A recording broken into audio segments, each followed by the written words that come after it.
بسم اللہ الرحمن الرحیم۔ السلام علیکم۔ اینویز میں آپ کو خوش آمدید کہتے ہیں، اور بالخصوص جو حالات پاکستان میں آئینی ترمیم کے حوالے سے چل رہے ہیں۔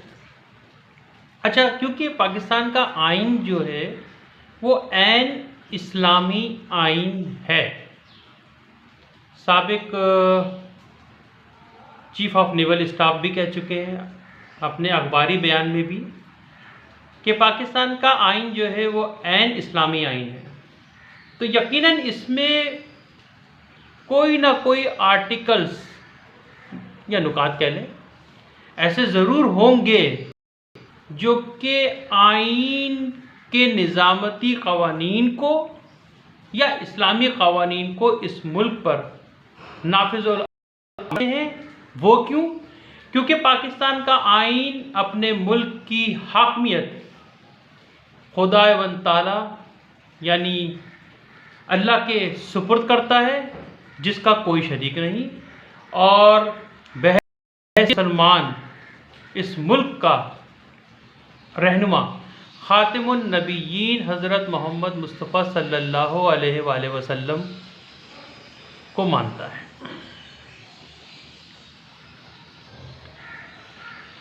اور یہی ہمارا دین ہے، ایک اللہ، ایک قرآن، اور خاتم النبیین محمد مصطفیٰ صلی اللہ علیہ وآلہ وسلم پر کامل ایمان لانا، اسلامی ارکان پر مکمل ایمان لانا، روزہ آخرت پر ایمان رکھنا، یعنی کہ روز قیامت پر ایمان رکھنا کہ ہر مسلمان مومن چاہے وہ نبی اور رسول ہی کیوں نہ ہو، وہ روز قیامت خدا و تعالی یعنی خدائے واحد کو روز قیامت پر جواب دہ ہوگا، اور وہ اس کے روبرو بیٹھا ہوگا، اور یہ خواہش ہوگی ہر۔ لیکن یہاں تو مسلم حکمران، جنہیں ہم جمہوری نظام سے چن کر بھی لے آتے ہیں، وہ روز قیامت سے انکار کرتے ہیں اس طریقے سے کہ وہ روز قیامت اپنی پارٹی کے سربراہ کو جواب دہ ہوں گے۔ نعوذ باللہ، اللہ کو جواب دہ ہونا چاہیے لیکن وہ اپنی پارٹی کے سربراہ کو جواب دیں گے، تو یہ توہین مذہب کا کیس بن جاتا ہے۔ اسی طریقے سے بہت سے لوگ جن سے اقتدار چھن جائے تو وہ دو قومی نظریے سے بھی انکار کر دیتے ہیں، یعنی وہ یہ کہتے ہیں کہ انڈیا اور پاکستان کا زبان، کلچر، رہن سہن، رسم و رواج، حتیٰ کہ جو آلو گوشت آپ کھاتے ہیں وہ بھی ہم کھا رہے ہیں اور مجھے بھی بہت پسند ہے، اس قسم کا بیانات دیتے ہیں، اور یہاں تک کہہ دیتے ہیں کہ جس رب کو آپ پوچھتے ہیں اس رب کو ہم بھی پوچھتے ہیں۔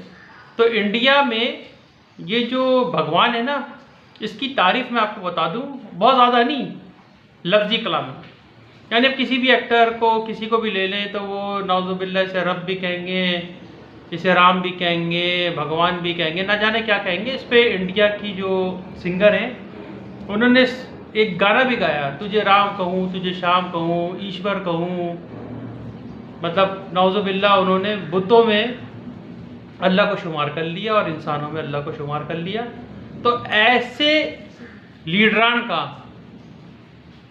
آئین میں ایک محاسبہ ہے، یعنی کہ قبل انتخابات کاغذات نامزدگی پر، یعنی آئین کا آرٹیکل 62 اور 63، جسے بڑے طریقے سے خاموشی سے ختم کرنے کی سازش کی جا رہی ہے۔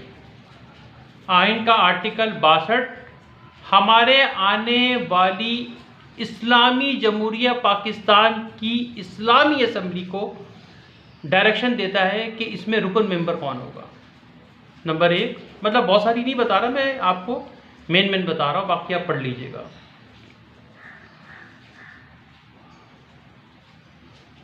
کہ ہر وہ شخص الیکشن لڑ سکے گا، یعنی اہلیتی احکامات اس میں جاری کیے گئے ہیں، ہر وہ شخص الیکشن لڑ سکے گا، یعنی کہ میں آپ کو اس کا مخفف معنی بتا رہا ہوں، یعنی جو گناہ کبیرہ سے پاک ہو، کردار با کردار ہو،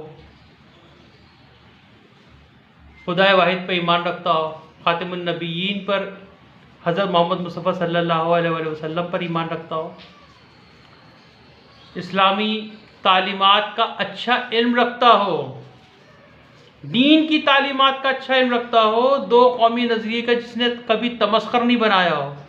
یہاں تو لوگ تمسخر بنا رہے ہیں، مجھے تو حیرانگی یہ کہ یہ خدا کے پرسرار بندے جو جہاد فی سبیل اللہ کا عزم رکھتے ہیں اپنے دل میں، اور کہتے ہیں کہ جو اللہ کی راہ میں قربان ہوتا ہے اسے ہرگز مردہ نہ قرار دو، کیونکہ وہ اللہ کے یہاں سے رزق لیتا رہتا ہے۔ تو کیا انہیں ان کے کلامات پہ توہین مذہب نظر نہیں آ رہا، جو ان کو حکمران حق کی حکمرانی دے کر بیٹھے ہوئے ہیں؟ آپ نے خود کہا نا کہ یہ کہہ دینا کہ میں مسلمان ہوں، سچا مسلمان ہوں، یہ کہہ دینا کافی نہیں ہے، بلکہ اللہ آپ کو آزمائے گا۔ تو یہ اب آپ لوگ کے اوپر آزمائش آ گئی ہے کہ آپ اللہ کے دین کو، یعنی اس کی حاکمیت کو اس ملک پر قائم و دائم کرتے ہیں، یا ان کی جو روز قیامت سے دو قومی نظریے سے انکار کرتے ہوں، نعوذ باللہ اللہ کے درمیان بتوں کا شمار کرتے ہوں، یا مندروں میں جا کے پوجا کر کر آ جاتے ہوں۔ ایسے وقت پہ جب ان کا بھجن پڑھا جا رہا ہو، یعنی ان کے دین میں داخل ہونے کا بھجن پڑھا جا رہا ہو، اور آپ وہاں پہنچ جاتے ہیں۔ دنیا کے دیگر ممالک کے مذاہب مسلمان مساجد میں اور امام بارگاہوں میں، درسگاہوں میں جاتے ہیں، اسے دور سے یا اس کے قریب جا کے اسے خوشی سے دیکھتے ہیں، لیکن وہ ہمارے ایمان میں داخل نہیں ہو جاتے کہ وہاں پہ نماز پڑھنے لگتے ہیں۔ کم از کم سیکھے تو آپ لوگ، آپ جائیں مندر پہ، میں اگر مجھے کہا جائے یا کسی بھی صاحب علم مسلمان کو کہا جائے کہ یار آپ کے ملک میں اقلیت جو ہے وہ بیچاری بہت پریشان ہے، تو ہم کیا کریں گے؟ ہم ان کے مندر میں جائیں گے، اس کا جائزہ لیں گے، اس سے خوش دلی سے دیکھیں گے، اور ان کو یہ اعتماد اور اعتبار دیں گے کہ ہماری ریاست میں آپ کو کسی قسم کی کوئی تکلیف نہیں ہوگی۔ آپ کے مندرات اور خاندان ابراہیم میں، یعنی کہ عیسائیوں کے چرچ یا یہودیوں کی عبادت گاہ یا بدھسٹ کی جو عبادت گاہ ہے یا دیگر اور مذاہب کے، ان کو کوئی نقصان نہیں ہوگا۔ یہ آپ کا ریاستی فریضہ ضرور ہے، لیکن پلیز دین اسلام کو سمجھیں۔ موجودہ چیف جسٹس اسلامی جمہوریہ پاکستان نے یہ بات بہت خوب کہی قبل انتخابات کہ اگر الیکشن آئینی اہلیتی احکامات پر کروائے جائیں تو قائد اعظم بھی الیکشن میں حصہ نہیں لے سکتے، یعنی کہ اتنی سخت اسلامی شرائط ہیں۔ تو ایک اسلامی آئین کی آپ وحدت کو، یعنی اس کی روح کو آپ تبدیل نہیں کر سکتے، اس کو ترمیم اب نہیں کر سکتے۔ یہ بالکل ایسی ہے جیسے قرآن، نعوذ باللہ قرآن میں کوئی تبدیلی کر سکتا ہے؟ نہیں کر سکتا۔ اگر قرآن میں لکھا ہوا ہے کہ حکم ہے کہ 5 وقت کی نماز پڑھو، تو نماز پڑھنا ہے، یعنی کہ یہ حکم ہو گیا، لیکن مغرب کے ہونے کا تعین آپ کریں گے کہ سردیوں میں مغرب اگر فرض کریں 6 بجے ہو جاتی ہے تو پھر آپ مغرب کی نماز 6 بجے پڑھیں گے، گرمیوں میں 7 بجے ہو جاتی ہے تو پھر آپ مغرب کی اذان کا اور نماز کا اطلاق 7 بجے کریں گے۔ یہ قوانین ہیں، لیکن حکم کیا ہے کہ نماز ادا کرو۔ بچوں کو 7 سال کی عمر میں نماز کی پابندی ڈالنا ہے۔ اس کا مطلب ہمارے یہاں لوگوں نے اس کا کیا نکالا ہے کہ جی بچے نماز پڑھے تو اس سے فزیکل ایکسرسائز ہوگی۔ بھائی یہ حکم الہی ہے، آپ بچوں کو یہ ترغیب کیا دے رہے ہیں کہ جب آپ نماز پڑھیں گے تو آپ کی ایکسرسائز ہوگی؟ نماز کوئی ایکسرسائز نہیں ہے، نماز اللہ کا حکم ہے، حکم فریضہ ہے جسے ادا کرنا ہے مسلمان مومن کو۔ پھر آپ کہتے ہیں کہ آپ کو امتی کمان دے دیں، ایسے امتی کمان نہیں ملے گی۔ ہم نے بیچ میں سوچا تھا کہ چلو بھائی کوئی ہم سے مراد یعنی امت مسلمہ، کہ چلو کہیں سے کوئی اچھی بات ہوئی ہے، کسی نے کہا کہ ہاں انڈیا اور پاکستان کے بننے کا ایک بنیادی مقصد تھا کہ ہندو اور مسلمانوں کے فرق کو واضح کیا جائے، تو ہم نے کہا ہو سکتا ہے یہاں پولیٹیکل کوئی سوچ ایسی آ رہی ہو جو خلافت کے پرنسپلز کو سمجھتی ہو، حضرت عمر رضی اللہ تعالیٰ عنہ کے ایکارڈ کو سمجھتی ہو اور اس کے تسلسل کو کیسے قائم و دائم کرے گی. لیکن یہاں کوئی پولیٹیکل وزڈم نہیں ہے سوائے زمینوں پہ قبضے کرنا، بھتہ لینا. بھتہ لینے والے غنڈے بدماشوں کو جب ان کا قتل ہو جائے یا وہ کسی کا قتل کر دیں تو وہ شہید کہلانے لگتے ہیں. شہید اسلام میں صرف وہ ہے جو اللہ کی راہ میں قربانی دے، جیسے کہ ذوالفقار علی بھٹو صاحب نے اللہ کی راہ پر چلتے ہوئے قربانی دی. انہوں نے قادیانیوں کو جب کافر قرار دے دیا، آپ کیا سمجھتے ہیں کہ ان کے اوپر پریشر نہیں ہوگا؟ ان کے اوپر بہت پریشر تھا کہ کسی طریقے سے اس چیز کو، قانون کو پیچھے کیا جائے، بیک کیا جائے. لیکن انہوں نے فیصلہ کر لیا تھا کہ قادیانی کافر ہے کیونکہ وہ ختم نبوت پر ہی ایمان نہیں رکھتے. تو یہ مسلمان کیسے ہو جائیں گے؟ ہماری شریعت ہمیں مل چکی ہے تحویل قبلہ کے بعد. تو انہوں نے اللہ کی راہ میں قربانی دی اور میں انہیں شہید اسلام کہتا ہوں. شہید اسلام یعنی کہ بھٹو کے دل میں ایمان تھا اور وہ آج شہداؤں میں شامل ہیں. وہ بھٹو بھی تھے، ذوالفقار بھی تھے اور علی بھی تھے، اس لیے وہ شہادت پائے. اللہ میاں ان کی اس مرتبے کو قبول و مقبول فرمائے. قائد اعظم محمد علی جناح، محمد بھی علی بھی، اور دو قومی نظریے کی تحریک سے پاکستان بنا ڈالا.